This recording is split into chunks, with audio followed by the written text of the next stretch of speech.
It's time for Supply Chain Now. Broadcasting live from the supply chain capital of the country, Atlanta, Georgia. Heard around the world, Supply Chain Now spotlights the best in all things supply chain. The people, the technologies, the best practices, and the critical issues of the day. And now, here are your hosts. Good morning. Scott Luton here with you on Supply Chain Now. Welcome back to the show. On today's episode, we're speaking with a leading provider of software and consulting for environmental and social product compliance and sustainability. This interview is part of our continuing collaboration with the Automotive Industry Action Group, AIAG. So stay tuned as we look to increase your supply chain IQ. Quick programming note before we get started. If you enjoy today's conversation, be sure to find us and subscribe wherever you get your podcast from. I want to welcome in my partner in crime, my fearless co-host here on today's show, Greg White, serial supply chain tech entrepreneur and trusted advisor. Greg, how you doing? Doing great. Thank you. It's it's good to have all these folks from the AIAG group get together and share their thoughts. So I'm looking forward to this one in particular because we're going to talk a little circular economy. Absolutely. It's been a pretty robust group of thought leaders, and I think today's conversation is going to continue that trend. And with no further ado, we're going to welcome in our featured guest here today, Joerg Walden, CEO and founder of iPoint Systems. Joerg, good morning. Hey, good morning, everybody. Nice to be here. Thanks for the invitation. Absolutely. Good to see you, Greg, and Amanda. Your reputation precedes you. We've heard a lot about what you and your team have been up to. We've managed to also interview one of your colleagues, and really looking forward to picking your brain here today, Joerg. Thanks for the chance and the opportunity. So happy to share some of the ideas and some of the visions and strategies we are building here. Outstanding. Well, like we talked about, Greg and I are always curious up front of these interviews, getting to know you a little bit better, getting to know our guests a little bit better. So if you could share with our audience, where you're from, give us the goods on your upbringing, and of course, we're curious about your professional journey, kind of in a Reader's Digest style. Yeah, sure. Thanks. So I'm coming out of the city, Stuttgart. It's a little bit like, I'm always comparing this. It's a city like Detroit, yeah. So automotive place, a lot of industrialization, a lot of, difference to what we see in the US, mid-size and small-size companies.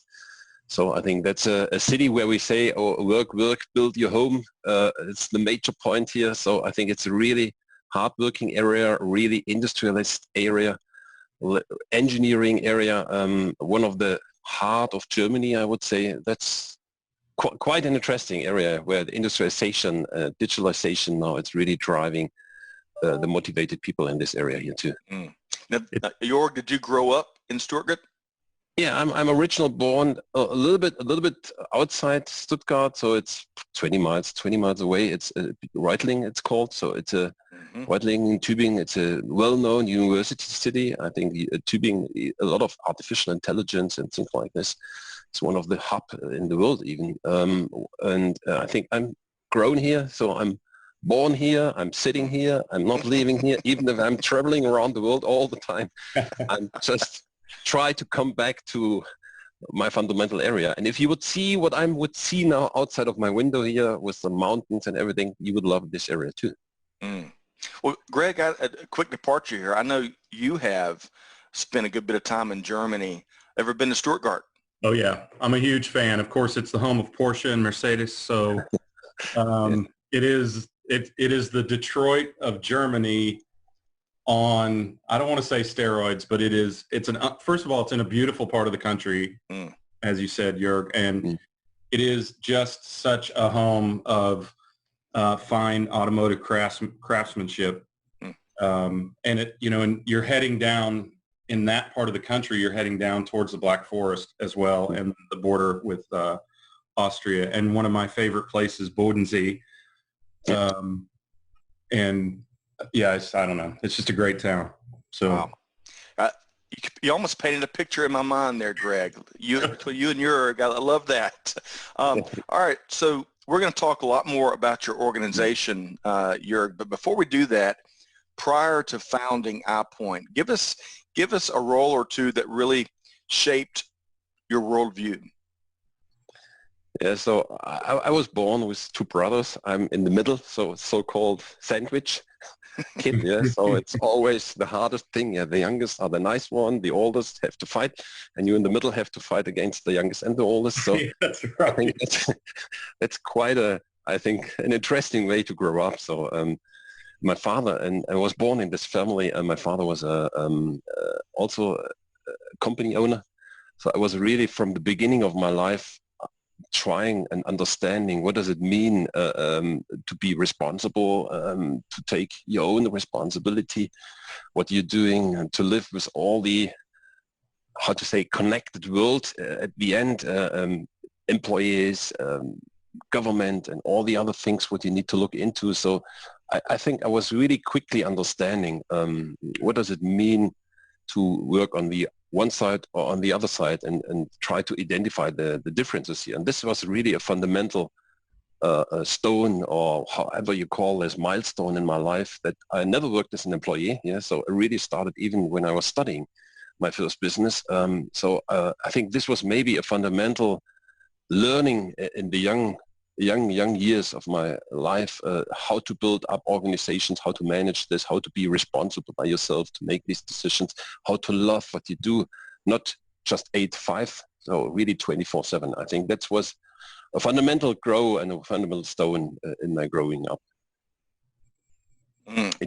Yeah, and I think maybe just another, I think, I loved technology. I'm really mathematical, technology driven from the beginning. I had a horrible career at the school, yeah. So because I did everything, not learning, I was always practical. I tried to improve, I tried to understand, and what was more on the practical side. So really trying to do things and not just to sit somewhere and doing some whatever things in the school. I think this was another point where I had a lot of trouble in the school to reach at the end my exam, and did my study in IT and technology and automation. But this was quite a hard and painful part for me. Not easy.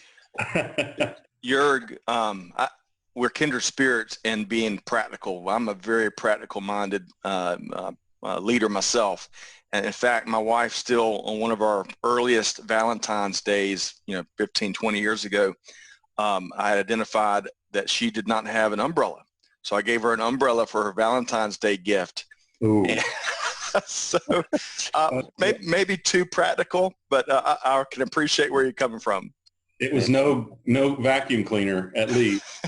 That's right. That's an interesting perspective, because I would say that the most studied and I don't know if I want to say most ambitious, but most focused ambitious is my middle one as well. So you can see that sort of trying to figure out how to fit in or get any kind of attention, I imagine, as a middle child, right? Mm-hmm.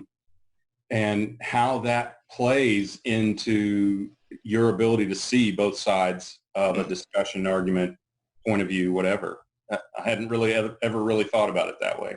Interesting. Yeah, I think it also burns a little bit the fire inside. Yeah, so how to be on the one side happy with where you are, but on the other side never stop improving. I think that's also I think a culture what you typically learn if you are sitting somewhere between. I mean, that's a culture. You have to be on the one side happy and where you are, what you're reaching, and things, but you should never ever stop learning. So I'm reading so much. I'm always interested in trying to get full mindset behind.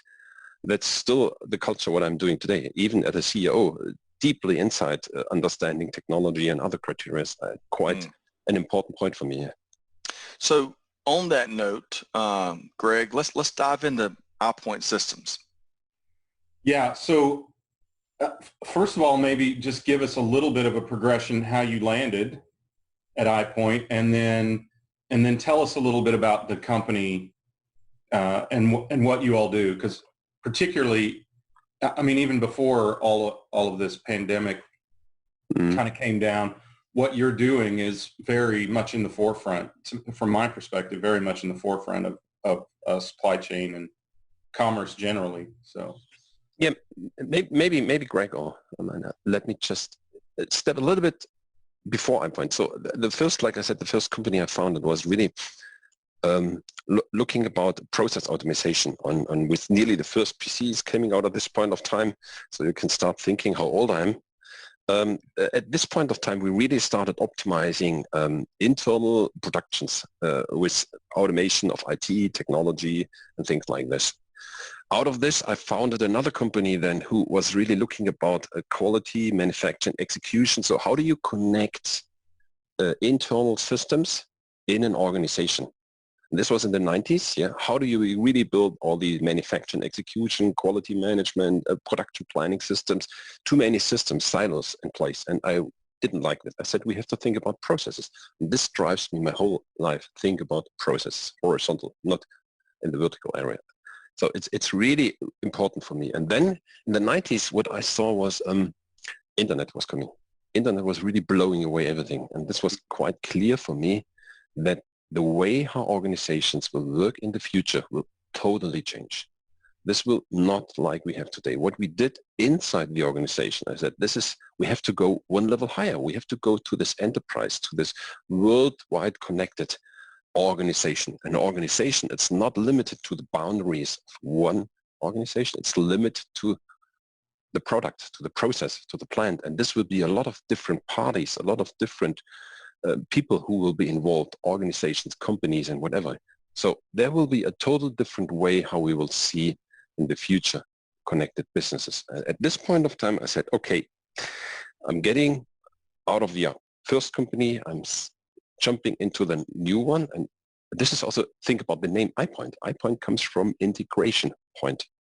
So for me, it was clear we come into a new dimension of how do we integrate organizations and companies in the future? And this is really the founding idea of iPoint here. Yeah. So connecting the silos, not only inside the organization, also over a total new ecosystem, a total new operating system for sustainable product, however you want to call this in the future.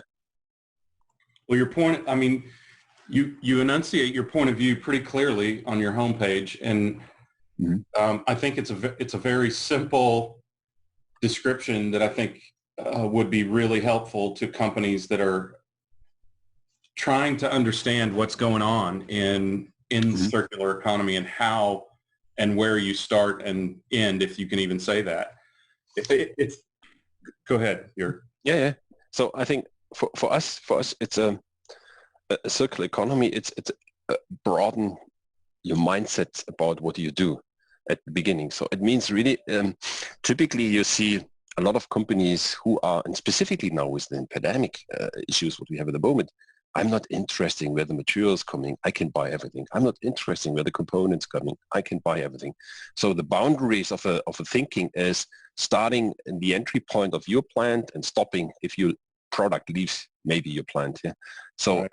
And I think that's quite strange, and this will not stay in the future, specifically after what we see at the moment. The people will more and more start thinking about, oh, maybe we cannot buy everything what we think we can buy in the future. So how can we secure our our resources in the supply chain? How can we build a better model where we understanding what materials are we using, how often we're using, where are they coming from, how they are sourced, and all the different criteria. We have to get a lot more information on the one side at the beginning of the design of our product, but also on the other side, if a product leaves our plants, if we sell this to the customer or give this away to the next business customer, what is done with the product? How is it used? Is it over-engineered, under-engineered? Can we maybe just give it away and take it back? So like a sharing economy model. So we have our resource container for the future.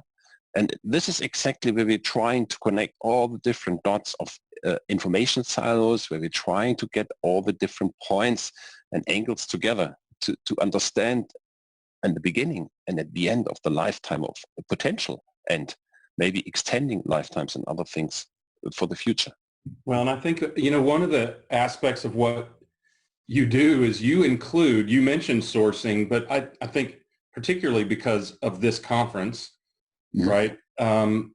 You not only identify what is sourced and where it came from and what it where it goes to next, but also, and this is a particular point for me, whether it's sourced ethically. And today, a company's supply chain is no longer in the background, as I'm sure you've experienced. It's in the forefront, and it becomes a part of your brand. And more consumers are holding companies responsible for not only the quality of their goods, but the ethicality of their goods and the sustainability of their goods. And then, as you said, the reuse and recycling of their goods as well. So are you seeing more companies start to take a more visionary perspective yet, or? Yes, definitely, yes. I think if you see, like you explained, we have multiple dimensions what you need to understand and attach and bring to the point where you can make a decision. This is typically in the product design. Yeah? So how can you get from your supply chain all these sourcing information, but also a chemical composition and maybe availability of materials and data and substances, what you use in your product, and what is the impact on the toxic? So there's a lot of discussion specifically in Europe now with this toxic stuff, garbage waste and things like this. If you want to recycle, you don't want to have toxic waste. So how to identify this? And so bringing these points of material data sets together into some people call this now digital twin, into a digital representation, what has a lot more information available for different parties to the right time. This is, I think, the future where we can see a lot of advantages for everybody in this chain. Yeah. Well, I think we're going to hear, everyone who attends the conference is going to hear a lot about that. And I appreciate what you guys are doing to help that. So this is a question I love to ask, Joerg, and this kind of allows people to understand in a nutshell, in very short order, what your company, what kind of problems your company helps them solve. So if I would say walking down the hall in my office, but if I am sitting at home in my office right now or at my kitchen table or bar, and I've got a problem and I just can't enunciate it, I can't figure out how to solve it, what are the key words going through my head or the pain that I'm feeling that would have me contact you guys at iPoint to help me solve this problem? So I think it depends on what role you are sitting. I mean, this is quite the interesting challenge or opportunity, however you call this, for our product. We are preparing different roles for different peoples in the organization. If you are, for example, if you are responsible for the design, you have to think about, okay, if I'm designing something now and I want to ship this in different regions of the world, can I ship this? Is this allowed? Is the packaging material I'm using right? Do I have the right information of the ingredients of the product? Are there toxic substances in this product? How do I get, if I'm buying a lot of components and parts and assemblies and attaching this, how do I get all this information and can make the test of the specification? So all these kind of information you should know. If you are sitting more in the purchase area, you are responsible for, okay, like you said, oh, my brand, oh, I have to be careful. Where do I buy my maybe lithium for my electric car? Because I want to build a real sustainable, wonderful sustainable car, and it would shoot my brand down to the earth. If something would be in children work in building the lithium, oh no, that's definitely something you don't want to have. So you need over multiple steps in the tiers. Yeah, we know we have multiple steps before the mine comes. How do we ensure that this lithium, what you're putting in this battery, is in line with your company, whatever you define here, regulations you want to have here. So I think that's the biggest question. And so really depends on where are you sitting. Or another strategy for sustainability, everybody writing down, specifically in Germany, carbon neutrality, we have to have this plan 2050. The carbon neutrality should be here in Europe. And so everybody announced now, oh, we are carbon neutral. But what does it mean? If you have an electric vehicle, where is most of the carbon generated? In the generation of the product, not in the lifetime of the product. If we're thinking we have green electricity, so you have to look exactly what are your suppliers doing building this car. If you want to go carbon neutral, you have to find out how can you do this in your supply chain. So that's a total different responsibility. I think it might be as simple as that, based on what you've described, is if I have any of those concerns, if circular economy or sustainability or ethical sourcing or any of those things are my goals and I don't know where to start, when I look at your kind of circular model on your site, it tells me that if the biggest question I have is where do I start, that's when I think you all sort of come in and give people a starting point based on, as you said there, which is your first and primary priority. Yeah, I think pain point, whatever. Yeah. Each of those goals you just laid out there, Greg, more and more are certainly consumer goals, right? Yeah. And more leaders like Joerg and his firm are answering the call. And it sounds like helping companies make those massive, almost said adjustment, but that doesn't do it justice, transformations to answer that call. So let's do this, Joerg. I want to broaden the discussion a bit. Well, we're already at a good altitude, but apart from iPoint systems, as you survey this challenging, uniquely challenging landscape that we're in right now, you know, what one topic or development or innovation across global supply chain really sticks out in your mind? I think the biggest innovation what we will see is moving into this digital twin now. So I think if we are enabling product identification, I think the digital twin has a huge value in the future, because you have so much data, and this is why we always call this a little bit digital circular economy. I think that the circular economy is only possible because we have this connected world.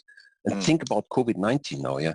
What does a connected world, I mean, it's a huge crisis, but at the end, over all this connectivity, how are groups building, what are organizations doing, how they're publishing this, Ford is building ventilators, respirators, Daimler starting, General Motors. So the digitalization helps at the moment so much in making the problems and issues visible and generating. You have a huge brain because you can connect a lot of people in the world over the digitalization in a really short term. So I think that's quite the approach. And if you put this knowledge into a product twin, you can think about what can we do with this, and even points you don't know today. How can maybe the resources material used? Think about in the future, if we're getting more and more problems with rare earth materials. Yeah? So if you would know now today, if you would know, and I think that's a big value here in Europe because we don't have a lot of resources, thinking about how can we decouple the growth of the economic system from the use of natural resources. What are the options here? And if you would know now, we have these kind of products where we're using a lot of rare earth issues, maybe because of the electronic components, and we could identify, okay, which products we could maybe find alternative materials, substitution and things like this, which we should focus on. That's a governmental, even a strategic governmental need in the future. If you have twins, you can start thinking about something like this. So you're not only selling product in the future, that's my proposal, you're selling even your data, your usage information and all this stuff to whoever the data needs and build a new business model out of this. Okay. So you shared a lot of there. I'm trying to figure out which of those points I want to follow up on. We're going to have you back, Joerg, for a follow-up conversation. One of the big points you made there, one of the big learnings it seems like that you're suggesting is taking place is prior to this global pandemic that we're all fighting, and I'm really proud of how global supply chains are throwing their weight behind the fight and pivoting and doing things that they don't do. Breweries are making hand sanitizer, and automotive companies, as you suggested, are making ventilators. It is very uplifting.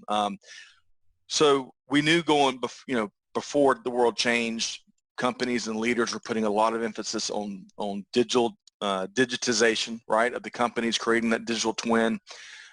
You're thinking that is going to, companies are going to double down as a result of the visibility that some global supply chains didn't have during these challenging times? Is that one of the big takeaways there? Yeah, I don't know if you know this. There's a wonderful joke going around in the social media. There's who's driving the digital transformation in the organization. Is this the CEO? Is this the CTO? Is this COVID-19? I think that's exactly the point. Yeah. So I think it will be driven. It will be driven that I think we will see that over this impact, over this physical impact to products, people will really start. And this is my really, I think the future vision I'm seeing here. It's really start thinking about the value chain, thinking about resources, thinking about sustainability on the long term, because we're learning now that even with all the power we have, even with all the connectivity we have, our system is quite unstable. It's quite really, really quickly impacted if something like a physical hit comes. So I think that could change some mindsets here. Yeah. Yes. So one other thing you shared in your earlier points I really liked, because I think it's not just an outstanding thinking exercise right now, but it's one for action. That's where you mentioned we got to figure out how to decouple economic growth from the usage of resources, the usage of physical resources. Excellent point. And so many companies are well down that journey, and other companies are just getting started, and that's okay. But that is such an important thing for leaders to be thinking about and acting on right now. Gosh, there's so much here I want to get more to, but for the sake of time, Greg, let's talk about AIAG. Yeah, so you probably know, Joerg, we're big fans of Jim and Tanya and everyone at AIAG, and really glad that they're putting together, particularly at this time, this summit. And what we've been asking a lot of the participants is, give us some insight into the value that you see in your participation in AIAG. So I think I love the AIG. We are supporting the AIG. We have a wonderful relationship over, I don't know, I would say maybe 15 years now, nearly. So we really early started getting into this connection, into this network, because I think they are extremely powerful, the player. Yeah? They have a leading industry association with a wonderful network, wonderful working groups, and really a step ahead on a lot of things where they're trying to solve problems not on the company level. They are trying to build this co-competition networks. I think I love this. Yeah? Specifically in the US, you see this often, that a lot of companies are working together, even if they're competition, if they're finding a common sense. So you can change things a lot fast because you have a lot more power behind it. And I think this is something what AIG wonderful did, and this is why we are supporting them over years now. And even in the crisis, we supported them, even and all the other things. I think we said, no, we have to stay together. I think that's something we can change together.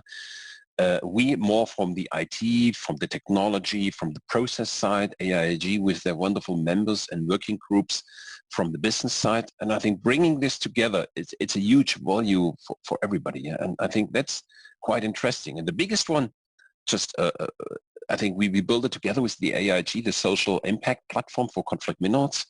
This is 2012 now, really far ahead from everybody who start thinking about something like this. So I think this was born out of the idea and the knowledge and the trust each other. And this is what I really love on the AIG organization. Yeah.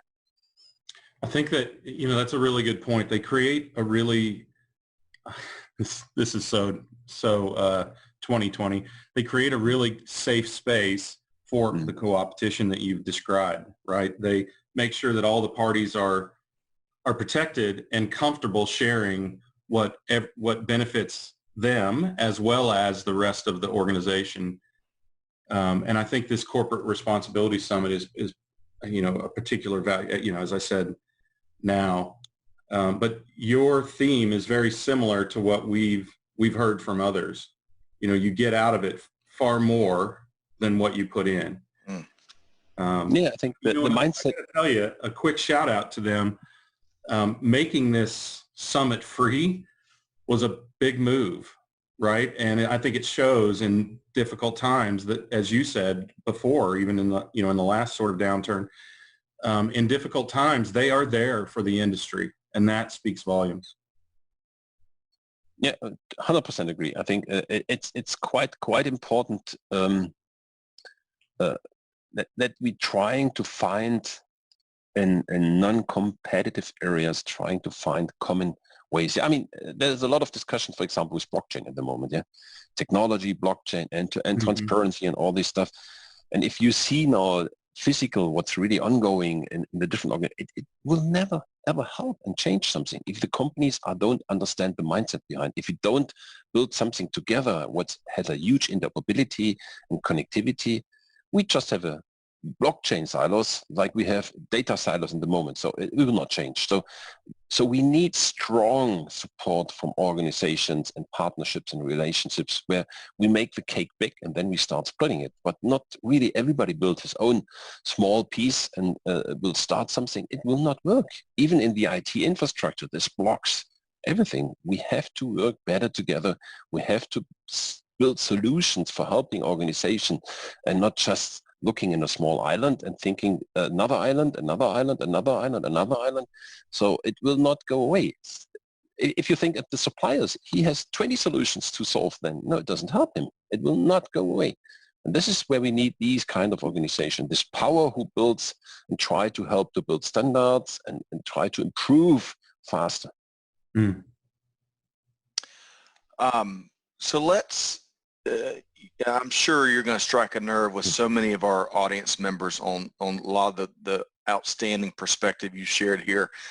And again, for some of the topics that we've uncovered during this session, it would take weeks, I think, to have the proper conversation around these big meaty topics. But for today, how can folks, we want to make sure that our audience can follow up with you and compare notes and certainly connect with iPoint. Tell us how we can do that.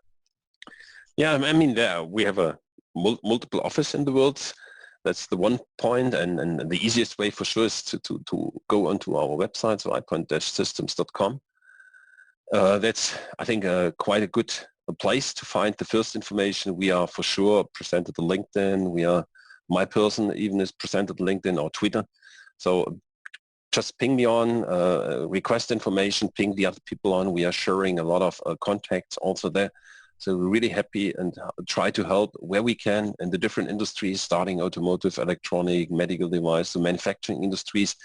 All these, I think it's quite important to link these together, and specifically electronic, as we know, quite important in the automotive area too. Yeah. So try to connect me over social media or my colleagues everywhere in the world. So we're really happy to help you where we can. Yeah. Outstanding. And I also enjoyed your comments earlier about just how important connectivity is and how connectivity is fueling innovation. That's a really important point, especially in these shelter-at-home times where maintaining connections is a bit more challenging, but we're finding new ways to do it. 100% agree. I think these days are definitely showing us what we have reached with this possibility to connect, to make web sessions, video sessions all over the world. And I think this, if you look now 2 years back, so I think we will see, okay, what did we learn on COVID-19 and what did we change in our processes? And I think one of these points will be really how do we working together, how do we building communities, how do we use digitalization? This will be 100% the point. And we have to establish this and so we can develop faster. And the changes are easier and the movements are a lot quicker here. Yep. Yeah, great point. Greg, what a great conversation here we've been having with Joerg Walden, CEO and founder of iPoint Systems. Joerg, we wish you and all of your colleagues all the best. We look forward to reconnecting with you, maybe even in person on one of your next visits to the country as we break through and get into more of the new normal here, hopefully in the weeks ahead. Yeah. Also from my side, Greg, Amanda, thanks for the chance and the opportunity I got here to talk with you a little bit. And for sure, please all stay healthy. That's the most important thing at the moment, I think. But I think if we do this together, if we are connected and learn fast enough, I think we can change, and we hopefully learn for the future. So stay healthy and learn for the future. Thanks for the time. Outstanding. Thank you, Joerg. Thank you, Joerg. Thank you. Okay, Greg, before we sign off, your one big key takeaway from this conversation with Joerg Walden. I think the one big key takeaway here is that this is a community effort, right? What Joerg and his company facilitates requires co-opetition, cooperation, information sharing, and that sort of thing. And we've seen in industries aside from automotive that be very, very beneficial. If you think about technology and how they openly share certain things, and that has accrued to the benefit of all companies out there. And I think as more and more automotive companies see that possibility and think of it from a, if you want to call it, Silicon Valley perspective, that kind of sharing can bring benefit to every company. If you go way back, Volvo shared their patent for the three-point seat belt, right? Things like that happen in industry. I just think we need to explore other areas where that can happen as well, to the benefit of everyone. Great point. All right. Well, big thanks to our featured guests here today. Looking forward to reconnecting with Joerg and the iPoint Systems team at the virtual AIAG event coming up real soon here. Joerg is CEO and founder of iPoint Systems, and you can connect with his team at iPoint-systems.com. Of course, we'll include that in the show notes of today's episode as well. So lastly, to our audience, be sure to check out a wide variety of industry thought leadership at supplychainnowradio.com. Find us and subscribe wherever you get your podcasts from. On behalf of the entire team, Scott Luton here, wishing you a successful week ahead. Stay safe. Don't panic. Please follow the expert advice and precautions that have been distributed by your local healthcare experts. And know this, that brighter days lie ahead. We'll see you next time on Supply Chain Now. Thanks, everybody.